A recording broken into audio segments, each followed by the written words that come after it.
இயேசு கிறிஸ்துவின் பரிசுத்த நாமத்தில் உங்களை அன்போடு வாழ்த்துகின்றேன். வெளிச்சத்தில் நடப்போம் வாருங்கள் என்ற தொடரின் வழியாக பரலோக தேவனுடைய அன்பின் வார்த்தைகள் நமக்கு எச்சரிக்கப்பட்டு வருகிறது. ஜெபத்தோடு நாம் கேட்போம்.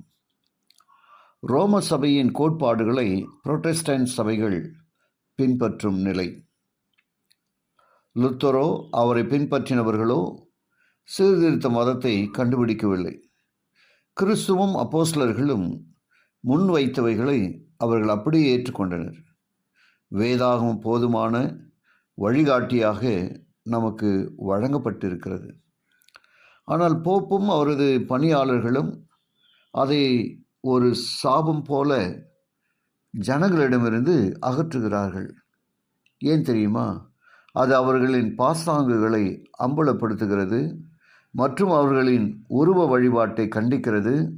ஆனால் இன்றைய புரொட்டஸ்டாண்டுகளோ வேதாகமத்தை புறந்தள்ளி கத்தோலிக்க சபையின் கொள்கைகளாலும் போதனைகளாலும் பாரம்பரியங்களினாலும் கட்டுண்டவர்களாய் கிடப்பதால் அதை விட்டு வெளியே வர முடியாமல் விக்கிரகத்தோடு இணைந்து கிடக்கிறார்கள். இப்படிப்பட்ட தவறான கத்தோலிக்க மதத்தை தான் புரொட்டஸ்டன்ட் சபையார் பரிவுடன் நோக்கி பார்க்க ஆரம்பித்திருக்கின்றனர். ஆயினும் இந்த ஒருங்கிணைப்பானது கத்தோலிக்கத்தில் ஏற்படுத்தப்பட்ட ஒரு மாற்றத்தினால் உண்டானதல்ல.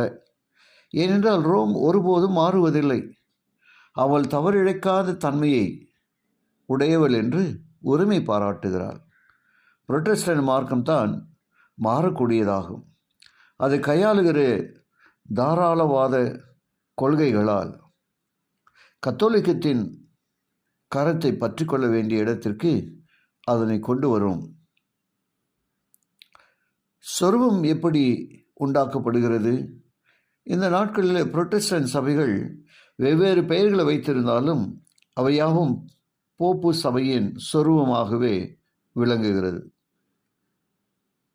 அவையாவும் ஒரே விதமான பொய் போதகங்களையும் பாரம்பரியங்களையும் மனுஷ கற்பனைகளையும் பின்பற்றுகின்றன. தெளித்தல் ஞானஸ்நானம், ஆத்துமா அழியாது, ஞாயிறு ஆசரிப்பு, நித்திய நரகம், இது போன்ற எண்ணற்ற பொய் போதகங்கள் மற்றும் கிறிஸ்மஸ், லெந்து நாட்கள், புனித வெள்ளி, ஈஸ்டர் பண்டிகைகள் யாவும் ரோம சபையிலிருந்து வந்தவைகளே. இப்படிப்பட்ட தவறான உபதேசங்களை பின்பற்றும் புரொட்டஸ்டன்ட் சபைகள் யாவும் ஒன்றிணைந்து மிருகத்தின் சொரூபத்தை உண்டாக்கும் என்பதை நாம் அறிந்து கொள்ள வேண்டும். பிரியமானவர்களை, கேட்ட சத்தியத்தை நாம் புரிந்து கொள்ள தேவ ஆவியானவர் உதவி செய்வாராக. ஜெபிப்போம். கிருபையுள்ள நல்ல பிதாவே, உமக்கு நன்றி சொல்லுகிறோம். எங்களுக்கு நீர் ஒவ்வொரு நாளாய் கற்றுக் கொடுக்கிற நல்ல பாடங்களுக்காக ஸ்தோத்திரிக்கிறோம். கேட்கிற ஒவ்வொருவரையும் ஆசீர்வதிங்க. இயேசுவின் வழியாக ஜெபிக்கிறேன் நல்ல பிதாவே. ஆமென்.